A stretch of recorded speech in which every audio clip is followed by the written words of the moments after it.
Nabi Musa cuman doa Rabbi inni lima anzalta ilayya min khairin fakir, atas kebaikan apapun yang kau turunkan aku sangat membutuhkan. Dan Nabiullah Musa dari doanya ini menunjukkan betapa beliau adalah orang yang paling paham bahwa semua kebaikan itu turunnya dari Allah Subhanahu wa taala. Masya Allah. Banyak anak-anak muda sekarang yang menggantungkan rizkinya dari proposal kerja, padahal rizki itu Allah yang ngatur. Kondisi kita itu tidak jauh lebih parah daripada kondisi Nabi Musa waktu itu. Nabi Musa waktu itu adalah dalam kondisi layak untuk beliau ngemis. A'udzubillahi minasyaitonirrajim. Bismillahirrahmanirrahim. Assalamualaikum warahmatullahi wabarakatuh. Waalaikumsalam warahmatullahi wabarakatuh. Innal hamdalillah nahmadu wa nasta'inuhu wa nastaghfiruhu wa na'udzubillahi min syururi anfusina wa min sayyiati a'malina may yahdihillahu fala mudhillalah wa may yudlil fala hadiyalah. Asyhadu an la ilaha illallah wa asyhadu anna Muhammadan abduhu wa rasuluh. Qala rabbi shrah li sadri wa yassir li amri wa hlul 'uqdatam min lisani yafqahu qawli. Rabbi anzilna munzalan mubarakan wa anta khairul munzilin.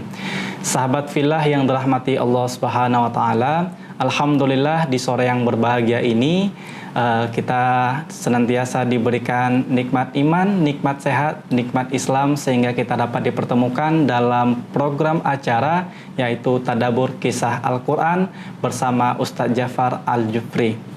Alhamdulillah di sore yang berbahagia ini kita dapat melanjutkan pembahasan kita terkait Tadabbur Kisah Al-Quran bersama Al-Ustadz Jafar Al-Jufri yang telah hadir bersama kita pada sore yang berbahagia ini. Assalamualaikum Ustadz. Waalaikumsalam warahmatullahi wabarakatuh. Gimana kabarnya Ustadz? Alhamdulillah sehat. Alhamdulillah sehat nih Ustadz ya. Masaul khair. Masa unur. Masya unur. Alhamdulillah Ustadz. Mohon maaf Ustadz, saya ini sedikit grogi Ustadz karena ini merupakan momen pertama saya diamanahi untuk membawa acara Tadabbur Kisah Al-Quran ini dan juga momen pertama kali ketemu Ustadz diminta untuk membawa acara ini ya. Alhamdulillah Ustadz. Mohon bimbingannya Ustadz. Di sini saya juga selain sebagai host, saya juga pengen sekaligus belajar juga Ustadz. Insya Allah. Baik sahabat filah yang dirahmati Allah Subhanahu wa taala, sebagaimana yang telah kita ketahui bahwasanya di 2 episode sebelumnya kita telah membahas Tadabbur Kisah Al-Quran ini dimulai dari kisah Nabi Musa, yang mana di episode pertama kemarin kita membahas terkait kelahiran Nabi Musa alaihissalam. Terus di episode kedua kemarin kita juga telah membahas Nabi Musa sebagai orang yang sangat mengenal Allah Subhanahu wa taala. Nah, alhamdulillah di sore yang berbahagia ini kita akan melanjutkan episode Tadabbur Kisah Al-Quran kita, yaitu temanya Nabi Musa sebagai DPO, daftar pencarian orang. Nah, ini tentu menjadi sebuah pertanyaan besar. Kok bisa gitu kan seorang Nabi Musa menjadi DPO, Ustadz? Nah, monggo Ustadz bisa melanjutkan pembahasannya. Iya. Bismillahirrahmanirrahim. Rabbi shrah li sadri wa yassir li amri wahlul 'uqdatam min lisani yafqahu qawli. Teman-teman, sahabat fillah sekalian, dimanapun Anda berada, alhamdulillah kemarin kita sudah membahas tentang betapa dekatnya Nabi Musa alaihi salam dengan Allah Subhanahu wa taala. Kemarin kita sudah menceritakan di pertemuan yang lalu, suatu ketika Nabi Musa alaihi salam disebutkan dalam suratul Qasas ayat ke-15, wa takhalal madinata, Nabiullah Musa masuk ke dalam kota itu ala hini ghaflatin min ahliha, pada saat penduduknya itu sedang lengah, saat penduduknya sedang lalai. Itu para ulama tafsir banyak menyebutkan tentang hini ghaflatin min ahliha itu maksudnya apa. Ada yang menyebutkan bahwa hini ghaflatin min ahliha itu waktu antara maghrib sampai isya. Duhaini ghaflatin min ahliha. Ada juga yang menyebutkan bahwa waktu itu adalah waktu siang antara zuhur dan asar. Nah, fawajada fiha rajulaini yaqtatilani, Nabi Musa alaihi salam mendapati 2 orang yang sedang berkelahi. Hadza min syi'atihi, yang satu dari kelompoknya Nabi Musa, maksudnya Bani Israel, wa hadza min aduwihi, yang satu dari kelompok musuhnya. Yaitu kaum Kipti. Ya, orang penduduk Kipti itu adalah penduduk asli Mesir Sedangkan Nabiullah Musa adalah Bani Israel yang pendatang. Kita ingat kapan sih Bani Israel pertama kali masuk Mesir? Yaitu pada zaman Nabi Yusuf. Nabi Yusuf dari Palestina dijual sebagai budak di Mesir, lalu dalam waktu sekian tahun beliau jadi menteri. Nah, ketika beliau berkuasa sebagai menteri itulah beliau membuat satu perkampungan, menyiapkan untuk keluarganya. Makanya di akhir surat Yusuf itu Nabi Yusuf mengatakan udkhulu Misra insyaallahu aminin. Masuklah kalian ke Mesir, maka sekarang ini kondisi Mesir adalah sangat aman. Itulah pertama kalinya Bani Israel masuk ke Mesir di zaman Nabiullah Yusuf alaihissalam. 4 generasi berlalu, maka itu masuk zamannya Nabiullah Musa alaihissalam. Jadi penduduk aslinya Mesir, peribuminya itu adalah Kipti. Oke. Kemudian pendatangnya, muhajirinnya ini adalah Bani Israel. Keluarganya Nabiullah Yusuf alaihissalam. Bani Israel itu kan sebutan buat Nabi Yakub. Iya. Dan Bani Israel pertama ya anak keturunan Nabi Yakub yang 12 itu. Iya. Nah, di antara keturunan Yahuda adalah Nabiullah Musa alaihissalam. Nah, ketika mendapati 2 orang anak muda yang sedang kelahi ini, Nabi Musa membela yang Bani Israel. Nah, ini tentu menjadi pertanyaan Ustadz ya. Betul, sangat menjadi pertanyaan. Kenapa? Karena Nabi Musa alaihissalam ini kan dulu ketika kecil Fir'aun bermimpi bahwa dia akan dibunuh sama seorang dari kalangan Bani Israel. Makanya ia membunuh setiap anak laki-laki dari kalangan Bani Israel. Sampai akhirnya ketika mamanya Nabi Musa waktu itu ketakutan, Allah memerintahkan mamanya untuk menghanyutkan Nabi Musa di sungai. Diambillah sama istrinya Fir'aun, diangkatlah jadi anaknya. Dan sejak saat itu Nabi Musa terkenal dengan Musa bin Fir'aun. Musa anaknya Fir'aun, the prince of Moses ya. Terkenal dengan pangeran Musa karena memang sejak dia diangkat jadi anak oleh Fir'aun, dia dididik dengan sedemikian rupa. Kemarin di pertemuan yang lalu kita ceritakan dia dididik oleh ibunya untuk masalah keimanan, dididik oleh Asiyah binti Muzayyib istri Fir'aun, dan dididik juga oleh kakaknya. Artinya Nabi Musa tumbuh kembang menjadi seorang pribadi yang sangat kenal Allah. Di sisi lain Nabiullah Musa alaihissalam juga dididik oleh Fir'aun dalam urusan militer dan negara. Jadi untuk urusan renang, nyebrang sungai ini itu yang melatih angkatan lautnya Fir'aun ya. Untuk masalah pedang, perang, strategi militer, naik kuda, memanah itu angkatan daratnya Fir'aun yang latih ya. Kalau seandainya waktu itu sudah ada pesawat, mungkin angkatan udaranya Fir'aun pun akan ngajari Nabi Musa sehingga beliau itu setara dengan Kopassus. Nanti akan saya jelaskan betapa hebat dan kerennya Nabi Musa. Insya Allah nanti di pertemuan ini. Kemudian dalam urusan kenegaraan juga Fir'aun sendiri yang mendidik, sehingga Nabiullah Musa ini adalah orang yang sangat cerdas luar biasa dan sangat kuat. Nah, akan tetapi di sini masih menjadi rahasia atau bisa jadi rahasia umum. Mungkin sebagian orang sudah tahu atau sebagian orang hanya memendam, sebagian orang menduga-duga bahwa siapa sebenarnya Musa ini? Apakah dia asli orang Kipti, anaknya Fir'aun, atau dia adalah dari Bani Israel? Anak temuan dari Bani Israel. Orang-orang masih belum tahu. Dan pada momen inilah akhirnya identitas Nabi Musa yang sebenarnya terkuak. Ketika Nabi Musa alaihissalam mengambil kerahnya orang Kipti itu, dipukul, sekali pukul langsung mati. Fawakazahu Musa faqadu alaihi. Itulah powernya Nabi Musa ya. Karena yang didik Fir'aun sendiri kan. Yang didik panglima-panglimanya Fir'aun. Kalau Habib Nurmagomedov itu mukul berkali-kali gak mati-mati musuhnya. Belum tentu ini sekali tonjok langsung mati ya. Pukul mati. Fawakazahu Musa faqadu alaihi. Nah, lalu kemarin di pertemuan yang lalu saya sebutkan bahwa Nabi Musa langsung menyadari inna hadza min amali syaitan. Ini adalah perbuatan syaitan. Innahu aduwwun mudhillul mubin. Dia adalah dia adalah musuh yang menyesatkan yang sangat nyata. Nah, kemudian Nabi Musa waktu itu berdoa kepada Allah, Rabbi inni dzalamtu nafsi, oh Tuhan, sungguh aku telah mendolimi diriku sendiri, faghfirli, maka ampunilah aku, faghfaralah, maka Allah mengampuninya, innahu wal ghafurur rahim.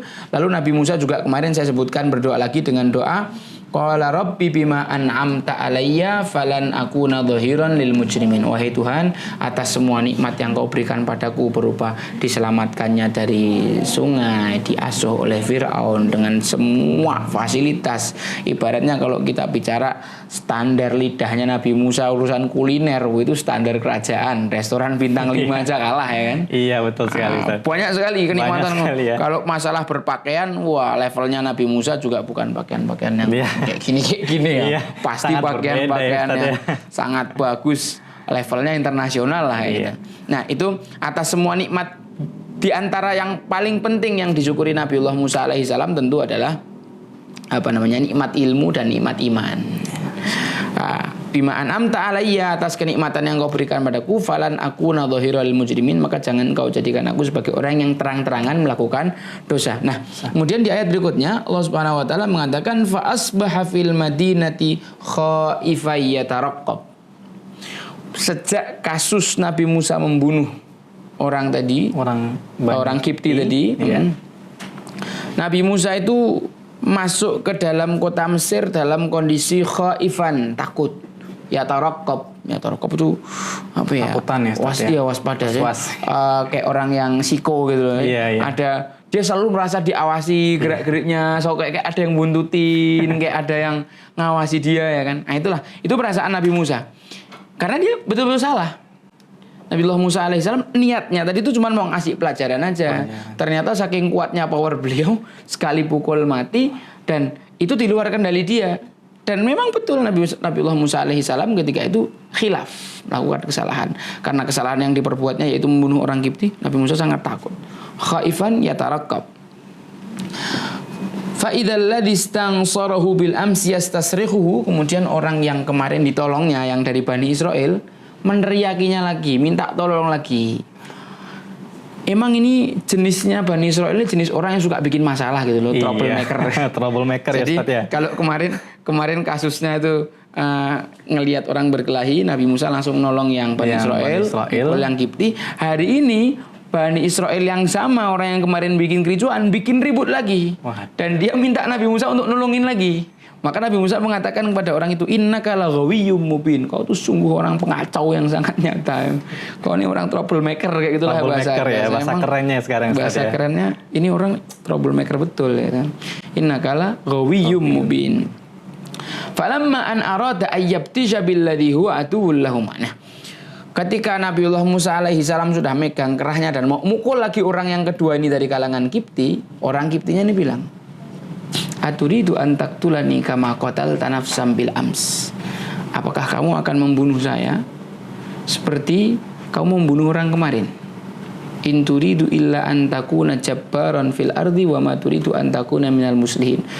Kalau kayak gini caramu Musa, kau itu cuman ingin menjadi orang-orang barbar yang bukan menjadi orang yang suka melakukan perbaikan.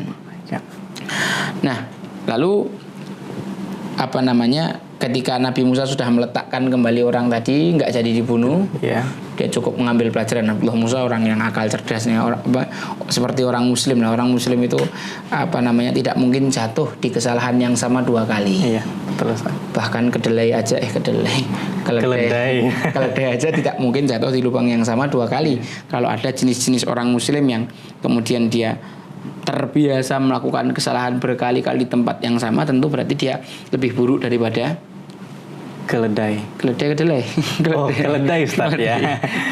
Keledai pasti itu jauh lebih buruk. Nah, kemudian di sini Allah Subhanahu wa taala menceritakan wajaa rajulun min aqsal Madinah, lalu datang seorang laki-laki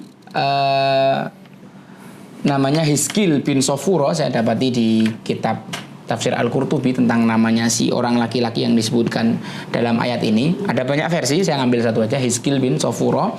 Wajah rajulun min aqsal madinati yas'a. Orang ini berlari-lari. Aqsal Madinah itu gini, ini kota. Aqsal Madinah itu ujung kota. Jadi seorang dari ujung kota berlari menemui Nabi Musa, berarti dia bergegas, berarti dia ingin menyampaikan sesuatu yang penting kepada Nabi Musa. Maka ia mengatakan pada Nabi Musa, innal malak, sesungguhnya para menteri, sesungguhnya para pembesar Mesir, ya tamiru nabika, mereka semua rapat untuk membunuh kamu.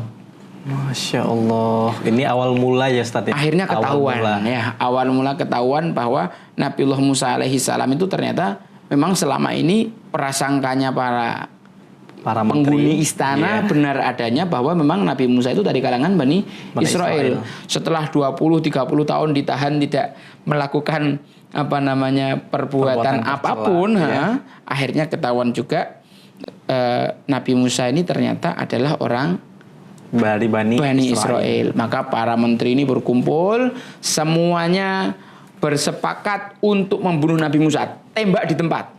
Masya Allah. Innal mala'aya tamiruna bika. Kalau dalam hukum pidana kan, ketika ada orang yang melakukan kriminalitas kan tidak langsung dihakimi, dia dibawa ke persidangan dulu, dibuktikan dia dulu apakah dia terdakwa, apakah dia tersangka, Setelah itu diputuskan pasal-pasalnya, ditentukan hukumannya, baru dia menjalani hukuman. Kalau ini Fir'aun tidak. Innal mala'aya tamiruna bika liyaktuluka, tembak di tempat. Langsung dieksekusi di tempat. Eksekusi di tempat. Memang sangat menantang. Sangat menantang sekali ya kan. Nah, Nabi Musa berada dalam ancaman bahaya yang besar sekali, karena ini bukan main-main. Yang mau bunuh dia Fir'aun dan bala tentaranya. Fir'aun dan bala tentaranya waktu itu memang satu kerajaan yang paling mendominasi di dunia kala itu kan. Qala ya Musa innal mala'a ya'tamiruna bika liyaktuluka fakhruj, keluarlah, inni laka minan nasihin. Kata orang ini, lebih baik kamu keluar aja dari Mesir, kamu kabur, aku sungguh menasihati kamu dengan sebaik-baik nasihat. Kondisinya Nabi Musa ini, kalau dibiarkan beliau tetap ada di Mesir, tetap ujung-ujungnya dia akan jadi bulan-bulanan Fir'aun. Dan memang salah satu hal yang keren yang kita bisa dapati dari ayat ini, ternyata memang para nabi, para orang-orang soleh itu dari dulu juga punya mata-mata di mana-mana. Masya Allah. Gitu. Ini beliau belum dakwah loh, tapi kan beliau sudah tahu, sadar posisi bahwa beliau sebenarnya orang Bani Israel yang tinggal di istana Fir'aun, dan ibunya kan orang mukmin, sehingga dari kecil Nabi Musa alaihissalam itu sudah mendapatkan pendidikan keimanan, tahu Tuhannya Allah bukan Fir'aun dan lain sebagainya. Dan dari sekian banyak orang-orang yang tinggal di istana bersama beliau itu ada beberapa yang kemudian beriman sama Nabiullah Musa alaihissalam. Dan orang-orang inilah yang menjadi mata-mata beliau, Ustaz. Dan dirahasiakan keislamannya. Masya Allah. Makanya dalam ayat yang lain kan disebutkan wa qala rajulun mu'minun min ali fir'auna yaktumu imanahu. Ada seorang laki-laki mukmin dari keluarga Fir'aun yang menyembunyikan keimanannya. Artinya supaya fungsinya di kerajaan itu tetap seperti semula, walaupun hatinya itu sudah iman, Islam, dan keberpihakannya kepada Nabiullah Musa alaihissalam. Setiap ada informasi apapun dari kerajaan, maka orang-orang ini akan membantu menginformasikan kepada Nabi Musa. Dan inilah pentingnya kita punya telinga, mata di mana-mana, sehingga nanti setiap ada pergerakan orang Muslim itu bisa tahu lah, bisa gitu, langsung tahu ya Ustaz ya. Itu pondok sana butuh, misalnya, pondok sana berada dalam bahaya ancaman kelaparan ya Ustaz ya. Nah, betul itulah. Sangat kita penting sekali untuk memiliki informan lah gitu. Sebagaimana dicontohkan oleh Nabi Musa. Fakharaja minha khaifan yataraqqab, maka Nabi Musa lari keluar dari Mesir dalam kondisi ketakutan dan tadi merasa selalu diawasi. Ya taraqqab kan. Kalau kita tahu ilmu muraqabatullah, merasa diawasi oleh Allah Subhanahu wa taala. Nah, inilah perasaannya Nabiullah Musa alaihi salam ketika dia kabur dari Mesir. Perasaan merasa diawasi, dipantau, diikuti itu satu karena faktor dosa yang dia perbuat, yaitu membunuh.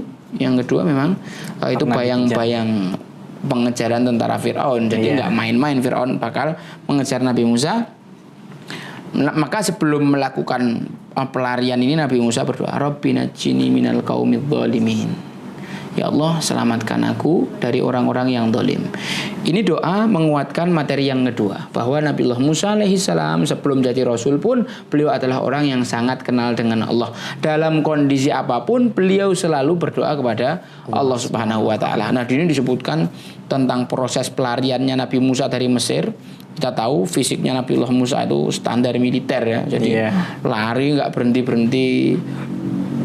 nggak makan selama 7 hari, makanya cuma daun-daunan. Sampai beliau lari itu sampai sandalnya Lepas ya Ustaz ya, ya. habis. Ya. Habis. Saya pernah perjalanan dari Pantai Baron ke Boyolali Simo 150 kilo, itu perjalanan 3 hari, sorry. Perjalanan 3 hari. Itu sandal bisa habis. Masya Allah Ustaz. Sandal swallow itu habis. Halo ya. Sandal swallow habis. Habis itu kaki kayak gitu sakitnya. Padahal itu jalan. Iya. Ini Nabiullah Musa alaihissalam lari. Lari. Kita bisa bayangkan betapa kuatnya fisik. Iya. Nabi Musa alaihissalam lari, enggak makan cuma daun-daunan, terus enggak pakai sandal lagi, terus betul-betul suasananya ketakutan, Iya. penuh bayang-bayang, supaya lari ngumpet, jangan sampai ketangkep sama tentara Firaun. Nah, kemudian dalam kondisi seperti itu Nabi Musa lagi-lagi berdoa, walamma tawajjaha tilqa Madyana qala asa rabbi ayyahdiyani sawa'as sabil. Satu, minta perlindungan, yang kedua minta petunjuk supaya diberi arah ya, diberi arahan, diberi hidayah. Karena ketika itu larinya Nabiullah Musa alaihissalam itu mengarah ke negeri Madian. Negeri Madian. Madian ini adalah negerinya Nabiullah Syu'aib alaihissalam. Wa ila Madyana akhahum Syu'aiba. Nah, berdoa lagi kepada Allah. Ini lagi-lagi menguatkan materi kedua saya, bahwa Nabi Musa alaihissalam sangat mengenal Allah dan sangat rajin berdoa sama Allah. Ikhtiarnya maksimal secara kauni, iya, duniawi, hitung-hitungan matematisnya diupayakan, ya tetap lari dan lain sebagainya. Tapi ikhtiar syar'inya, doanya juga tidak kalah hebat. Banyak orang yang doa tapi nggak ikhtiar kauni, kurang ajar, namanya orang bohong ya kan.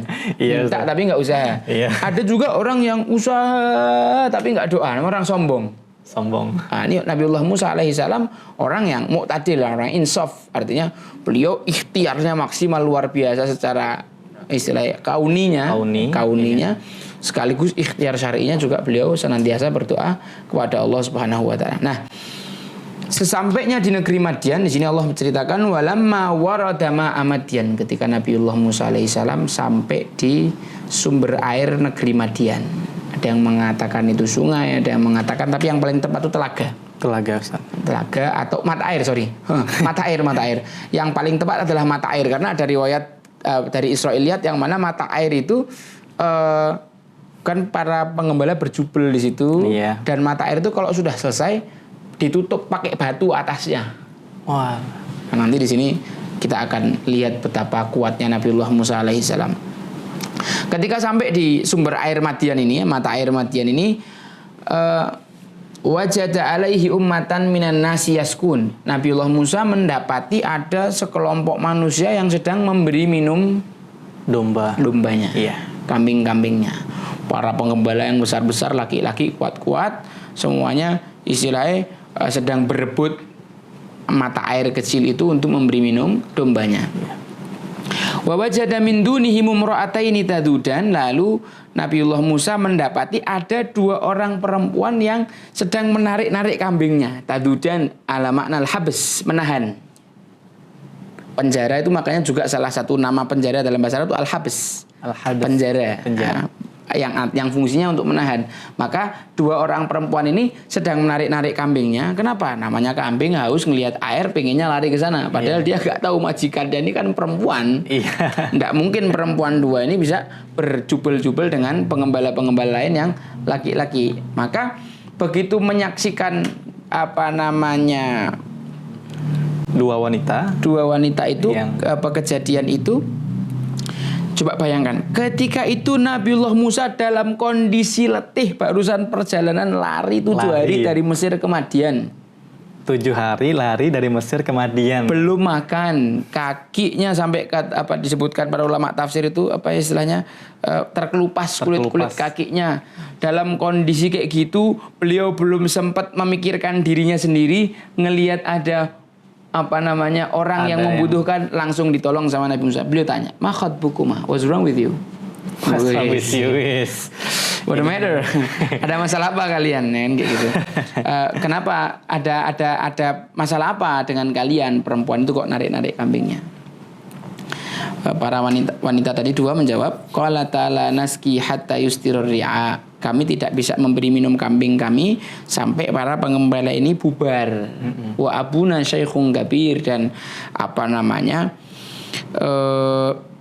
Ayah kami itu sudah sangat tua. Ada banyak pelajaran yang bisa kita ambil dari ayat ini. Yang pertama adalah Nabiullah Musa alaihi salam, seorang laki-laki bertemu dengan wanita di tempat asing. Walaupun beliau berkesempatan untuk menggoda, gombal perempuan dan lain sebagainya, tapi beliau dengan penuh adab dan etika melihat ada orang yang membutuhkan, tapi tanyanya seperlunya. Ma khatbukuma, itu aja pertanyaannya. Ma khatbukuma dalam Al-Quran. Ada masalah apa kalian? What's wrong? What's wrong with you? Terus kemudian perempuannya mengatakan kami, alasannya, jadi perempuan mukminah itu yang solehah itu bukan berarti dia yang tidak bisa komunikasi sama sekali sama laki-laki yang over pemalu sampai bahkan ngomong aja yang gitu-gitu amat. Di sini diceritakan bahwa ini adalah putri-putri seorang nabi kan. Didikan nabi kan tidak mungkin didikan ecek-ecek. Ini kan betul, didikan Nabiullah Syuaib alaihi salam. Dua anak perempuan ini adalah seorang perempuan yang komunikatif. Iya. Tapi komunikasinya penuh adab, dan dia tidak terkalahkan dengan rasa malu yang berlebihan. Ya, malunya pada tempatnya, pada posisinya. Ada malu yang malu-maluin, ada malu yang bagus kan kayak gitu. Iya. Nah, mengatakan kami tidak bisa memberi minum sampai para pengembala ini bubar. Wa abuna syaikhun kabir, alasannya bahwa ayah kami sudah tua. Memang idealnya perempuan itu banyak di rumah, tidak banyak keluar rumah. Karena keluarnya perempuan dari rumah itu menyebabkan banyak fitnah. Kecuali, pasti ada pengecualian, kondisi-kondisi tertentu yang memang mengharuskan perempuan untuk keluar rumah. Idealnya di dalam satu rumah tangga yang nyari ma'isyah itu laki-laki. Tapi bagaimana kalau misalkan si perempuan ini single parent, kalau orang tuanya sudah sangat tua seperti yang dialami anaknya Nabi Syuaib alaihi salam ini, orang tuanya sudah sangat tua. Si anak perempuan menjelaskan, kami ini masih jomblo-jomblo ya kan.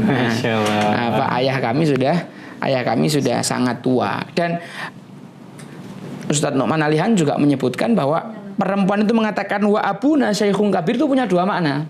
Satu, ayah kami tua secara zahir. Yang kedua, maksudnya bapak kami itu tokoh masyarakat. Dan kau jangan macam-macam gitu maksudnya. Jadi komunikasi itu tidak menghalangi seorang perempuan untuk juga punya harga diri di depan laki-laki. Kami punya masalah ini dan kau jangan macam-macam. Ayah kami tokoh masyarakat. Wa abuna syaikhun kabir. Dalam bahasa Arab kan syekh itu karena umur jadi dia dianggap syekh tua. Karena ilmunya dia dianggap syekh walaupun masih muda. Karena ketokohannya di masyarakatnya juga dianggap syekh walaupun mungkin usianya muda. Masih muda, Ustaz. Wa abuna syaikhun kabir. Fasaqalahuma, maka Nabiullah Musa alaihissalam memberikan minum untuk kambing keduanya itu. Disebutkan bahwa itu mata air yang ditutup batu besar, yang batu itu hanya bisa diangkat 7 sampai 10 orang. Sama Nabi Musa diangkat sendiri. 7 sampai 10 orang. Sedangkan saat itu kondisi Nabi Musa lelah seminggu lari dari Mesir, belum makan, kemudian belum makan, dengan kaki yang terkelupas mengangkat sebuah batu besar. Masya Allah. Makanya itulah nanti si perempuan ini, salah satu dari perempuan ini akan mengatakan ya abatistajirhu wa ayah, pekerjakanlah dia, inna khaira man istajartal qawiyul amin. Sesungguhnya orang yang paling baik menjadi pekerja itu adalah orang yang kuat lagi amanah. Yang dimaksud perempuan kuat itu tadi. Iya. Kuat secara fisik dan juga amanah juga, Ustaz. Dia bisa mengangkat batu sebesar itu sendiri. Insyaallah. Jadi setelah diberi minum, fasaqalahuma, maka Nabi Musa memberikan minum kambing-kambingnya, dikembalikan langsung tanpa ngomong apapun. Tsumma tawalla ila dhil. Kemudian Nabi Musa langsung mencari tempat yang teduh. Nah, dalam bahasa Arab ada kata kayak gini ya, misalnya saya dari rumah pergi ke satu tempat terus kembali. Ada saya belum ke rumah, saya pulang perjalanan menuju ke arah rumah. Nah, pulang menuju ke arah rumah itu namanya tawalla. Maka di sini Nabi Musa alaihi salam itu dari ayat yang Allah sebutkan ini menunjukkan bahwa memang ketika itu beliau menolong perempuan itu barusan sampai, belum ngapa-ngapain, bahkan belum nyari tempat teduh, belum istirahat sedikit pun. Setelah menolong, nggak ada basa-basi, ngomong-ngomong mbaknya rumahnya di mana ya? Iya. Kayak gitu langsung selesai kasihin. Ya. Nah, sekarang kan banyak ikhwan-ikhwan yang buaya darah. Iya. Kalau seperti tadi buaya level 5 Ustaz. Iya, yang predator. Assalamualaikum ukhti. Ini laki-laki yang terhormat tuh kayak Nabiullah Musa alaihissalam. Nolong ya sudah. Tanpa babi bu summa tawalla ila dhil. Summa dalam bahasa Arab itu untuk menunjukkan waktu yang cukup lama. Misalkan ini saya jatuhkan pulpen, tak ambilnya nanti jam 5 itu summa. Tapi kalau jatuh langsung tak ambil itu fa. Summa asqattu hadzal qalam fa aqattu. Aku jatuhkan pulpen ini langsung tak ambil pakai fa, maka itu segera. Tapi kalau asqattu hadzal qalam summa aqattuhu, maka aku akan mengambilnya rodok nanti karena membutuhkan waktu yang agak panjang. Nah, di sini Allah menyebutkan tentang Nabi Musa summa tawalla ila dzil. Maka Nabi Musa berteduh ke satu tempat, satu pohon yang disebut dalam kitab tafsir itu pohon samuroh. Pohon samuroh, pohon yang agak pendek pohonnya, kemudian daunnya itu rimbun. Nabi Musa istirahat di situ. Summa tawalla ila dzil.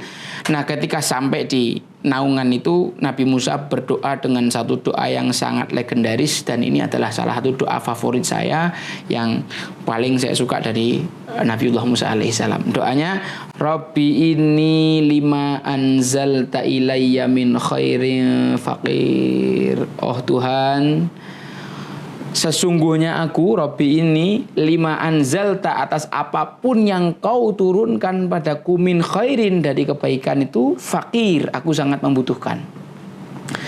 Mungkin kalau misalkan kita yang jadi Nabi Musa kan kita akan mendetailkan doa kita. Ya Allah, aku butuh sandal, butuh obat kaki, betadin, aku butuh sandal, aku butuh sepatu, aku butuh baju, ini dah 7 hari nggak ganti. Ya Allah, aku butuh makanan. Aku pinginnya makanan yang kayak di Mesir tuh ya Allah, yang di istana, yang enak, yang hotel bintang 5 ndak. Iya.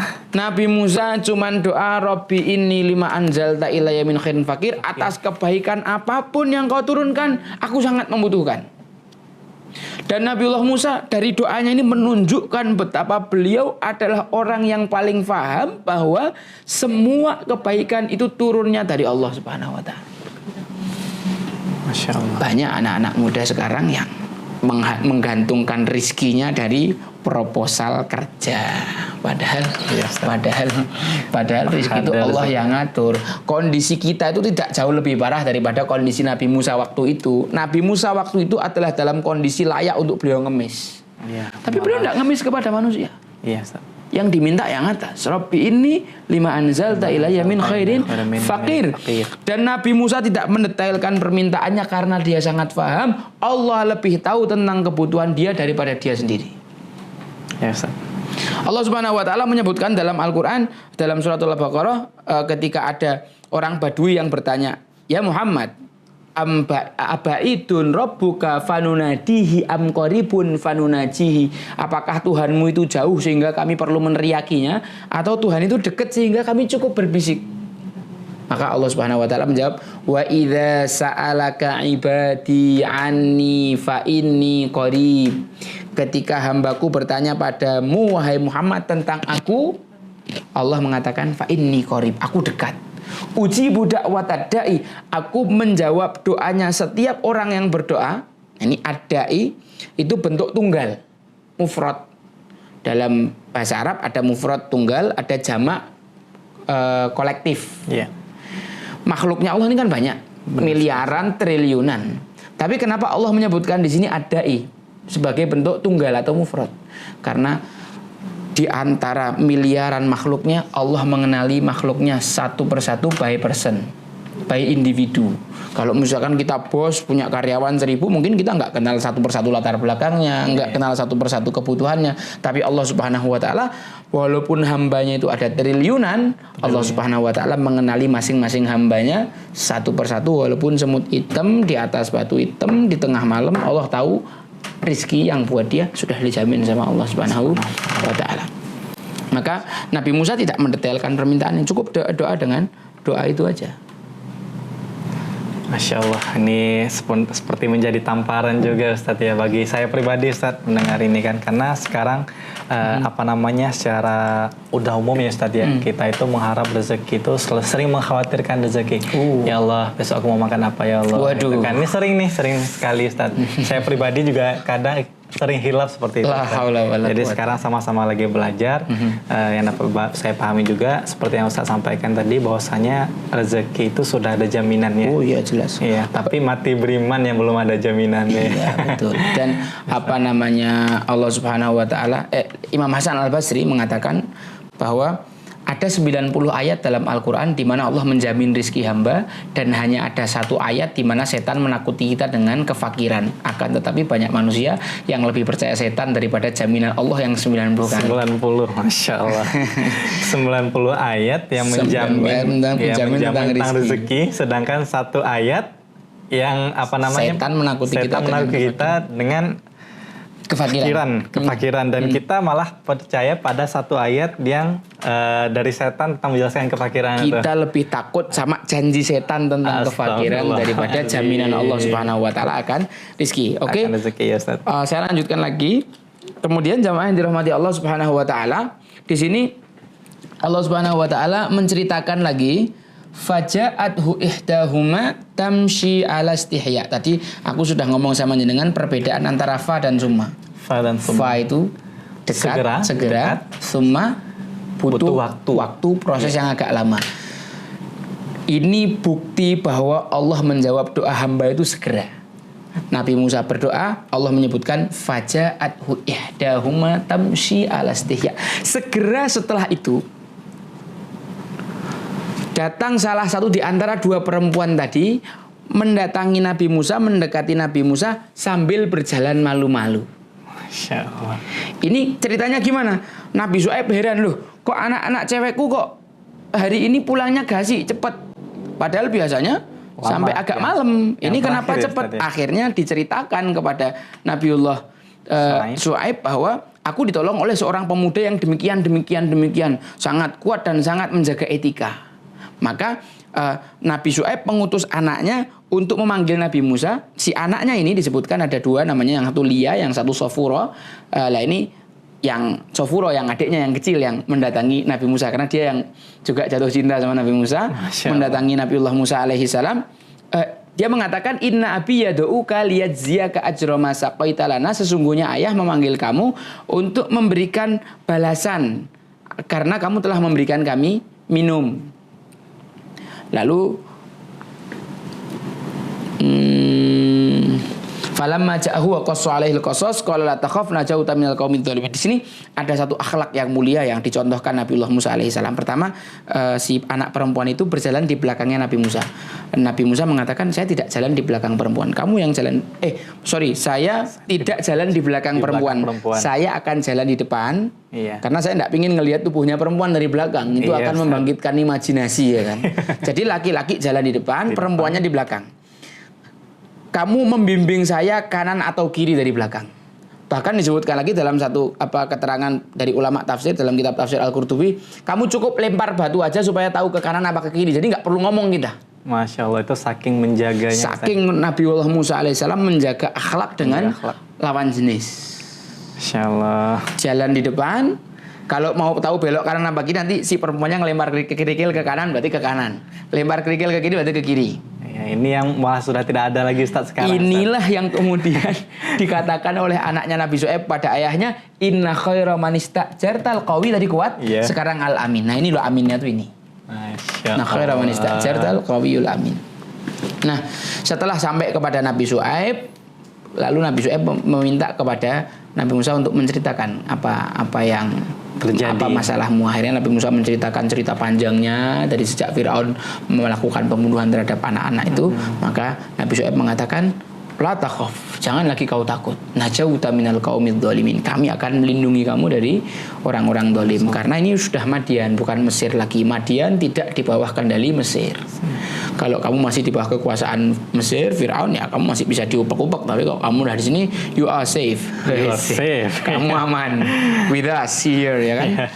Nah, berkata salah seorang di antara keduanya, ya abatis ta'jirhu, wahai ayah, pekerjakanlah dia, inna khaira man istajartal qawiyul amin. Yang paling baik untuk dijadikan pekerja itu orang yang kuat dan orang yang amanah. Dan ini sebenarnya sindiran bahwa anaknya Nabiullah Syu'aib alaihissalam itu mencintai Nabi Musa, mencintai karena kuatnya dan amanahnya. Lalu akhirnya Nabiullah Syu'aib mengatakan, qala inni, sesungguhnya aku uridu, ingin, an unkihaka, ingin menikahkanmu, ihtabnatayya hataini, di antara salah satu di antara dua anak perempuanku ini, ala anta juroni sama hijaj, dengan mahar kamu mengembalakan kambing selama 8 musim haji, 8 tahun. 8 tahun. Wa in atmamta asyra, kalau kau mau sempurnakan 10, famin ingdik, itu dari kamu sendiri, bukan kewajiban, nafilahnya lah. Wa ma uridu an asyukka alaik, aku tidak akan memberatkan kamu. Tadi Nabiullah Musa alaihissalam seorang DPO. Doanya simpel, kebaikan apapun yang kau berikan, aku sangat membutuhkan ya Allah. Bukan cuma dikasih makan, dikasih rumah, dikasih istri, dikasih pekerjaan, dikasih semua yang dibutuhkan hanya dengan satu doa. Karena Allah lebih tahu apa yang kau butuhkan daripada kamu sendiri. Iya. Dan tahu nggak sih apa yang paling dibutuhkan DPO? Perlindungan. Sahih. Nah, itulah yang disebutkan Allah Subhanahu wa taala dalam ayat ke-25, la takhaf najauta minal qaumidz zalimin. Kamu jangan takut, kami akan melindungi kamu dari orang-orang zalim itu. Ketika kita sudah mendapatkan suaka, maka kita bisa makan dengan enak, bisa hidup dengan nyaman dan bisa seterusnya. Bisa tidur nyenyak. Coba belum dapat suaka. Udah itu mau makanan enak pun rasanya masih pahit hambar gimana gitu ya kan. Tidur nggak nyenyak ya Ustaz ya. Sahih, itulah. Banyak sekali sebenarnya hikmah-hikmah yang bisa kita gali dari ayat ini. Sebenarnya ini ayat yang paling banyak faedahnya. Jadi buka di kitab tafsir Al-Qurtubi itu beberapa ayat ini saja Imam Al-Qurtubi sampai menyebutkan ada 24 faedah yang luar biasa. Tapi ya karena waktunya udah habis, kita saksikan pada episode berikutnya. Yang penting ini, satu poin terakhir saya ingatkan, ketika kita berdoa kepada Allah, kemudian datang pertolongan Allah, misalkan ya Nabi Musa habis nolong orang, terus orang itu datang, ayah memanggil kamu untuk memberikan kamu upah, jangan kamu berlagak-berlagak, udahlah tenang saja, saya tidak butuh, saya butuhnya rezeki cuma dari Allah. Ya itu dari Allah, cuman bentuknya kayak gitu. Jangan kita gengsi menerima. Yang memalukan adalah kalau kita minta. Kalau kita kemana-mana minta ngemis kepada manusia, tapi kalau itu tawaran dan kita butuh, maka kita harus ambil, karena itu adalah bentuk bantuan dari Allah atas doa yang kita minta gitu loh. Dan dalam satu tradisi, misalkan di Jawa kan saya malu kalau hidup sama mertua dan lain sebagainya. Jangan sampai uruf-uruf kebiasaan-kebiasaan yang menyelisih syariat mempersulit kamu untuk hidup, karena hidup itu simpel. Yang bikin susah tuh gaya hidup, ya kan. Pakai gaya-gaya anak muda, saya tidak mau hidup sama mertua, saya malu nanti kok bekerja sama mertua. Allah, Nabiullah Musa alaihissalam itu jauh lebih mulia daripada kita semua. Akan tetapi Nabiullah Musa alaihissalam dengan ilmu dan ketakwaan dan keimanannya, ketika ditawari untuk jadi menantunya Nabi Syu'aib, dinikahkan sama anaknya, disuruh kerja sama beliau mau. It's okay, tidak ada masalah. Kalau kita dalam kondisi seperti ini kepepet, ya jangan terlalu idealis lah. Udah apa diterima dulu. Nanti kalau sudah mulai baik, sambil mengembangkan. Jangan jadi orang yang pokoknya aneh lah, obsesif kompulsif, nggak jelas kayak gitu itu. Jadi pengennya yang ideal, padahal kamu yang nggak gablek, potensimu yang nggak ada dan seterusnya. Ini kan masalah besar. Iya, Ustaz. Jadi sebenarnya banyak lagi yang ingin saya gali, tapi karena waktu yang membatasi juga, kita cukupkan saja pertemuan kali ini. Ya, semoga bisa kita sambung di pertemuan yang berikutnya. Kita semoga bisa menggali beberapa faedah lagi yang lebih dalam dari kisah Nabiullah Musa alaihissalam. Mungkin ini yang saya sampaikan. Saya kembalikan kepada jenengan lagi. Masya Allah. Terima kasih Ustadz atas penyampaiannya tadi terkait ilmu ya, suatu ilmu baru yang dapat kita, sangat banyak sekali hikmah yang dapat kita ambil. Ini bukan ilmu baru, ini ilmu lama. Ilmu lama. Kau baru dengar. Oh iya. Apa Ustaz ya? 1400 tahun yang lalu ya. Iya, ini ilmu lama yang baru kita dengarkan, yang baru kita dapatkan ya. Nah, Masya Allah.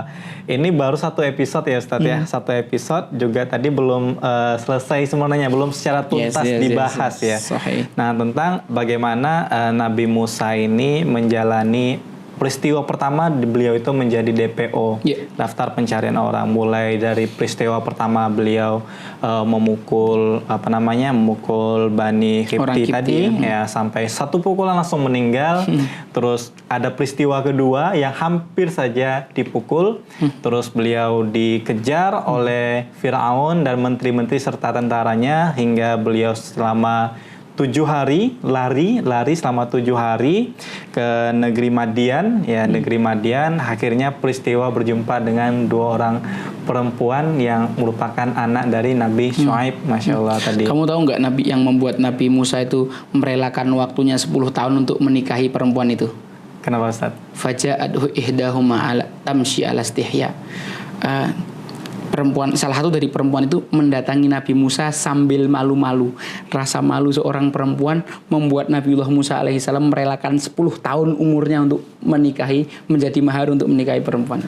Masya Allah, 10 tahun bukanlah suatu waktu yang sebentar Ustaz. Sahih. Masya Allah, sahih sekali ini.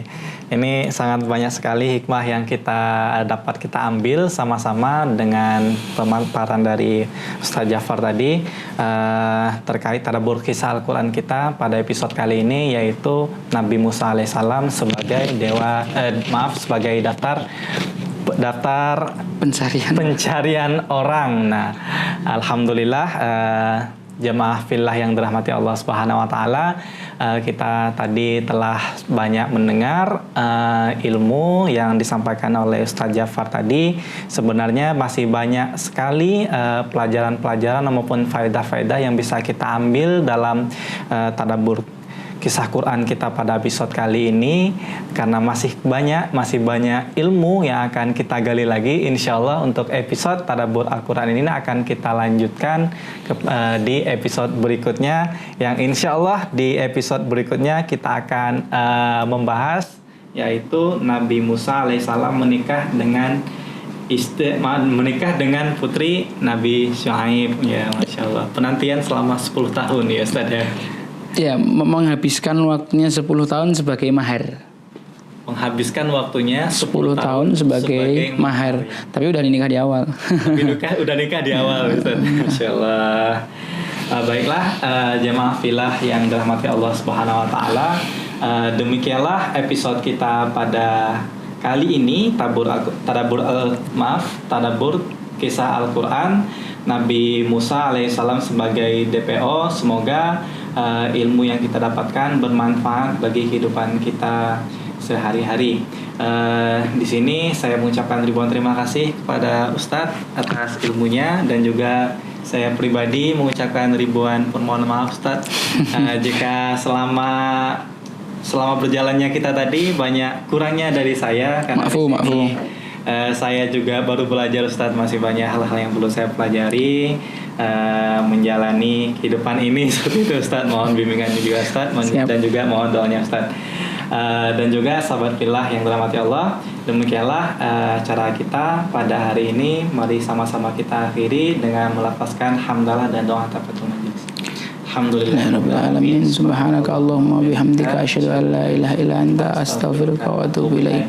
Demikianlah saya akhiri, wallahu muwaffiq ila aqwamit thoriq. Wassalamualaikum warahmatullahi wabarakatuh. Waalaikumsalam warahmatullahi wabarakatuh.